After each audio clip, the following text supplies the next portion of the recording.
Hello అండి, ఈరోజైతే మనం వెన్నప్పాలు చేసుకుందాం.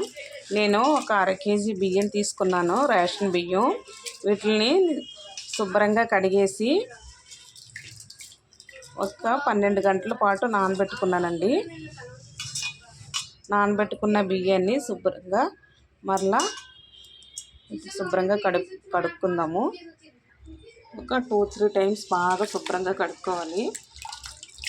ఈ విధంగా శుభ్రంగా కడుక్కున్న తర్వాత శుభ్రంగా కడిగిన బియ్యాన్ని మన ఈ విధంగా జల్లెట్లో వేసుకుందామండి.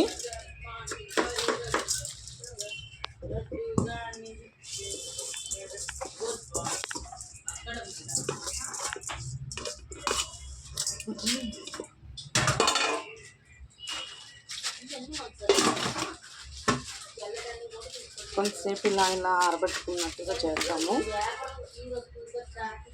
చూడండి, పాల మీగడ తీసుకుంటాను డైలీ నేనైతే వెన్న చేసుకోవడానికి. ఇప్పుడు దీన్ని వెన్న చేస్తాను.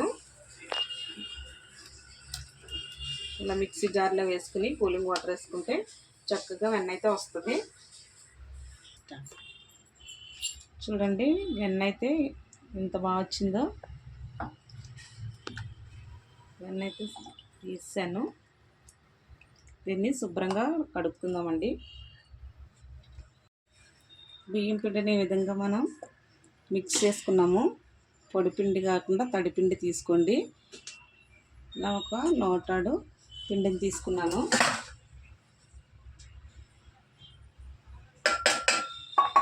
అలాగే ఒక గ్లాస్ పంచదార అయితే తీసుకుంటున్నాను.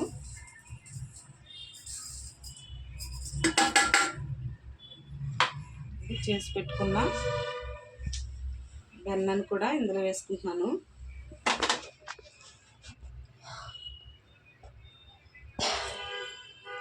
మనం కలుపుకోవడానికి ఎంత కావాలో అంత వెన్న వేసుకుంటే సరిపోతుంది. చూడండి, చపాతీ పిండి ఈ విధంగా కలుపుకున్న తర్వాత కొంచెం యాలకులు కూడా వేసుకుందాము. బియ్య పిండి, పంచదార, వెన్న కలుపుకున్నాము. ఇది వచ్చింది. ఇలా చపాతీ పిండిలాగా కలుపుకుని ఉంచుకోవాలి. అలాగే స్టవ్ మీద కడాయి పెట్టి ఆయిల్ వేసి బాగా వేటెక్కి వరకు ఉంచుకోవాలి. ఆయిల్ వేడైందండి. ఇప్పుడు వేసుకుందాం. ఇలా చిన్న చిన్న ముద్దలుగా చేసుకుని ఇలా ఈ సైజులో చేసుకుని ఆయిల్లో వేసుకుందాం అండి.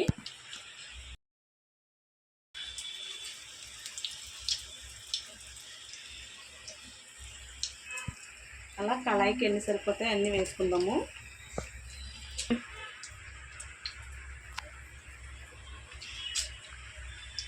చూడండి, ఈ విధంగా అన్నీ వేసుకున్నాను. బాగా ఫ్రై అయ్యే వరకు వేయించుకుందాము. ఈ విధంగా ఫ్రై అయ్యాక మళ్ళీ తిప్పుకుందాము.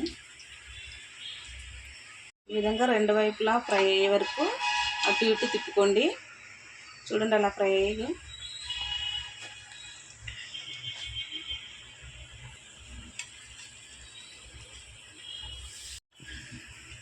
అదేవిధంగా చూడండి, అన్నీ అయితే బాగా ఫ్రై అయిపోయాయి. ఎంత గోల్డెన్ కలర్లో వచ్చేసేసారా.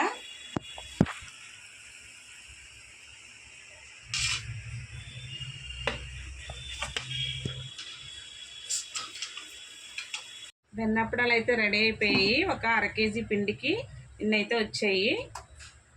చాలా చాలా టేస్టీగా ఉంటాయి, చాలా క్రిస్పీగా కూడా ఉంటాయి. ఓకే, నచ్చితే లైక్ చేయండి, షేర్ చేయండి, సబ్స్క్రైబ్ చేయండి.